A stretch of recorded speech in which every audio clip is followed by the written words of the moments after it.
সম্মানিত লাকসামবাসী, আপনারা দেখতে পাচ্ছেন ভোট দেওয়ার উদ্দেশ্যে লাকসামবাসী লাকসাম যাচ্ছে লাকসাম তিশা বাসে করে। ভোটারদের কি আগ্রহ দেখেন, প্রচণ্ড ভিড় মানুষের মাঝেও তারা ভোট দেওয়ার কতটা উচ্ছ্বাস উদ্দীপনা নিয়ে আনন্দ নিয়ে এত ফাড়াফাড়ি করে ঠেলাঠেলি করে দেখেন লাকসাম তিশা বাসে করে লাকসাম যাচ্ছে। দুঃখের বিষয় হলো দেখেন একটা বাস, এখানে আর কোনো বাস নেই। 2-3 ঘন্টা পর পর একটা বাস আসে এখানে, তার মাঝে এত মানুষ, লাকসামের এত যাত্রী, তারা কিভাবে যাবে?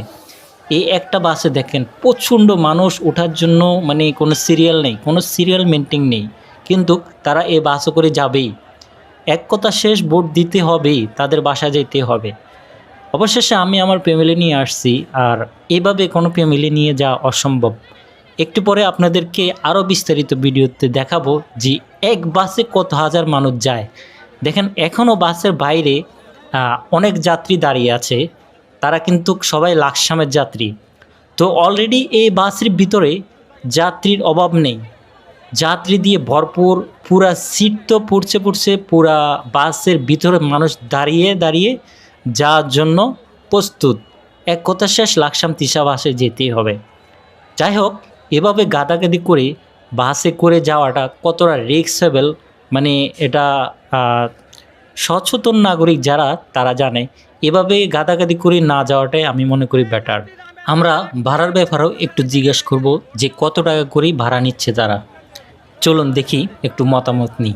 কত নিচ্ছে ভাড়া? কত ভাড়া? কত ভাড়া? কত? 600 বলছে। 600 600 করে। এই আন্দোলনে কাম করতে গেছে 600 একটা প্রশাসনের লোক না খালি চাপতে ভাড়া কত? কত করে উঠেছে? আপনার সাংবাদিকের লেখতে হয় নাই ভাড়া কিছু বলছে? কিছু বলে না। এভাবে মহিলা উঠে দিচ্ছেন কেন?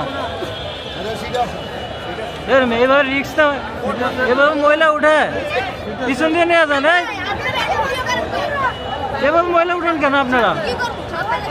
না গেলে না যাইবেন, রিক্সে যায়। কি অবস্থা, মানুষের কোনো আকেল জ্ঞান জীবন হইব না। কুমিল্লা কত হয়েছে ভাড়া? 500 করে 500? আগে কত নিত? আগে নিতে হলো 150 টাকা 200 টাকা করে টিকিট, নরমালি 150 টাকা। ওই ভাড়া 500 হয়ে গেছে। 500 টাকা হয়ে গেছে। তুমি কোথায় যাচ্ছ?